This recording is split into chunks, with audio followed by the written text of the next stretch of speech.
Hello friends, welcome back to UFit India. UFit India में आपका स्वागत है।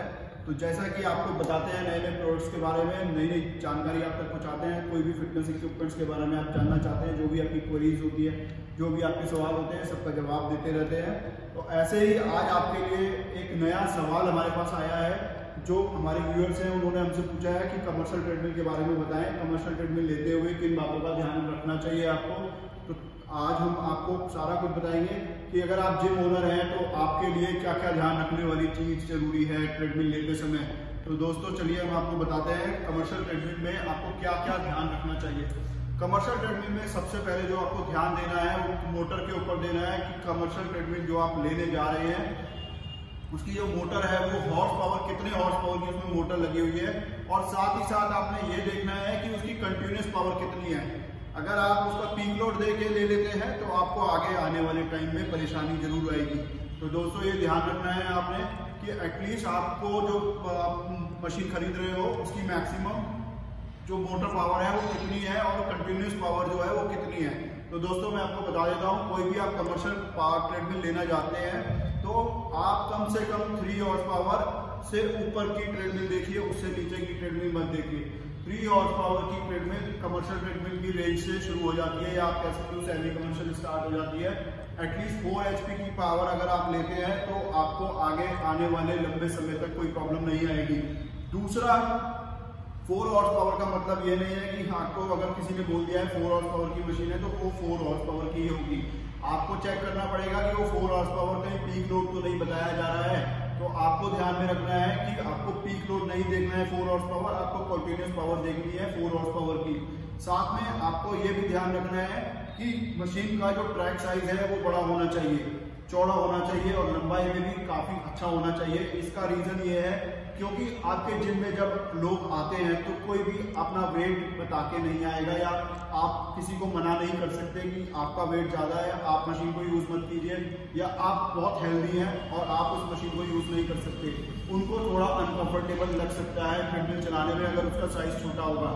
तो दोस्तों आपको ये जरूर ध्यान में रखना है कि ट्रेडमिल का जो साइज होना चाहिए वो काफी बड़ा होना चाहिए, ताकि कोई भी आदमी जिसका वेट 150-160 kg तक भी है तो वो भी इसको कंटिन्यूसली आराम से चला सके, उसको प्रॉब्लम नहीं आनी चाहिए। क्योंकि आपके जिम में अगर उनको कंफर्टेबल नहीं लगेगा, आपकी मशीनों में उन्हें चलाने में अच्छा नहीं लगेगा, तो वो आपके साथ कंटिन्यू नहीं करेंगे।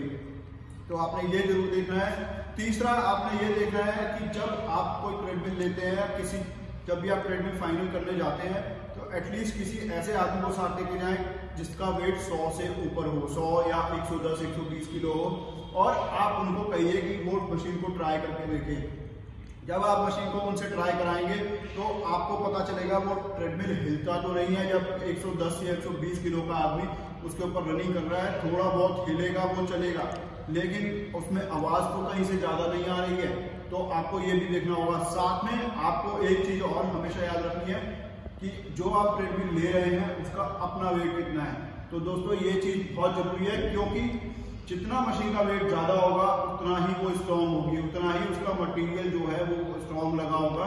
तो दोस्तों आपने ये जरूर ध्यान रखना है, एटलीस्ट 200 kg से कम का मशीन कमर्शियल ट्रेडमिल आप ना लें। एटलीस्ट 200 kg आपकी जो ट्रेडमिल है उसका वेट होना चाहिए, ताकि उसके ऊपर कोई 120-130 किलो का आदमी भी रन करे तो वो हिले ना। तो दोस्तों ये सारी बातें आपने ध्यान में रखनी है। एक पॉइंट ये भी है कि आपको ये देखना है उस मशीन के अंदर टॉप स्पीड कितनी है।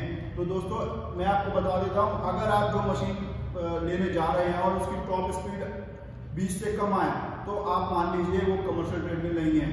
तो आपको ये ध्यान में रखना है एटलीस्ट 20 तो होना ही चाहिए। 20 से ठीक ऊपर है तो ठीक है, 20 तक भी है तो भी बहुत बढ़िया रहेगा, बट 20 से नीचे कमर्शियल ट्रेडमिल नहीं आता है।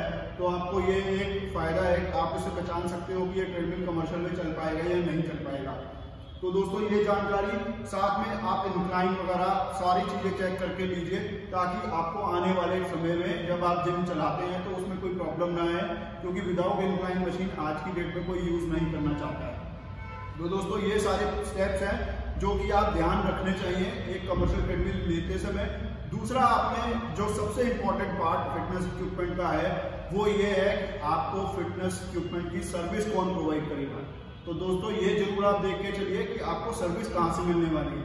अगर आपको सर्विस अच्छी मिल सकती है तो थोड़े बहुत अगर आप एक्स्ट्रा पैसे भी खर्च कर रहे हो तो भी कोई प्रॉब्लम नहीं है आपको, क्योंकि आपको पता होगा जो लोग जिम चला रहे हैं उनको ये जानकारी होती है कि जो सबसे ज़्यादा एक्सपेंसिव पार्ट या जो सबसे ज़्यादा एक्सपेंसिव सर्विस जिस मशीन की होती है ट्रेडमिल जो जिम में, वो ट्रेडमिल ही होती है। सबसे ज़्यादा जो परेशानी या सर्विस आती है वो ट्रेडमिल में ही आती है। तो दोस्तों आपको ऐसी ट्रेडमिल चूज करनी है जिसमें आपको सर्विस की ज़्यादा इशू ना आए और दूसरा आपको रेगुलर सर्विस मिलती रहे। जब आप ट्रेडमिल यूज करेंगे तो अगर आपका रेगुलर जिम चलता है, कम से कम आपके जिम में 20 से 25 लोग रेगुलर ट्रेडमिल चला रहे हैं, तो हम आपको रिकमेंड करेंगे कि आप महीने में एटलीस्ट एक बार सर्विस जरूर कराइए। आप जब भी किसी सेलर से खरीदते हैं तो आप उनसे पहले ही बात कर लीजिए कि वो साल में आपको 12 सर्विस एटलीस्ट 12 सर्विस प्रोवाइड करेंगे या नहीं करेंगे। तो दोस्तों ये चीज़ बहुत ज़रूरी है, क्योंकि बहुत सारे लोग ऐसी जगह से ट्रेडमिल खरीद लेते हैं जहाँ पे उनको नॉलेज नहीं होती है और उनको बाद में सर्विस नहीं मिलती है, क्योंकि उनका सेलर ऐसा होता है वो पहले ही बोल देता है कि सर्विस वगैरह की जरूरत नहीं होगी। बट ऐसा नहीं है दोस्तों, आपको ये चीज़ हमेशा ध्यान में रखनी है कि ट्रेडमिल के अंदर सर्विस सबसे ज़्यादा जरूरी होती है। आपके जिम में अगर आपका प्रोडक्ट खराब है या ठीक से नहीं चल रहा है तो आपके जिम का नाम खराब होना शुरू हो सकता है। तो दोस्तों हमेशा लेने से पहले 4 जगह सर्वे कीजिए, उसके बाद चूज कीजिए कि कहाँ से आपको ट्रेडमिल अच्छी मिल रही है और सर्विस कौन अच्छी प्रोवाइड कर रहा है। 2-4 जिम में जाके उनके बारे में पूछिए ताकि आपको पता चल जाए कि उनकी सर्विस अच्छी है या नहीं है, प्रोडक्ट लेना चाहिए या नहीं लेना चाहिए। तो दोस्तों ये सारी चीज़ें आपको हमेशा ट्रेडमिल लेते समय जरूर ध्यान में रखनी है। उसके अलावा अगर आपके कोई भी सवाल, कोई क्वेश्चन है तो आप हमसे क्वेश्चन कर सकते हो। हम पूरी कोशिश करेंगे आपके जो सवाल होंगे उनका पूरा आपको सेटिस्फाई करने का, उनका जवाब देने का। और नए नए अपडेट्स के लिए हमारे इस चैनल को आप उसको सब्सक्राइब करके रखिए ताकि आपसे कोई भी इंफॉर्मेशन छूट ना जाए। Thank you.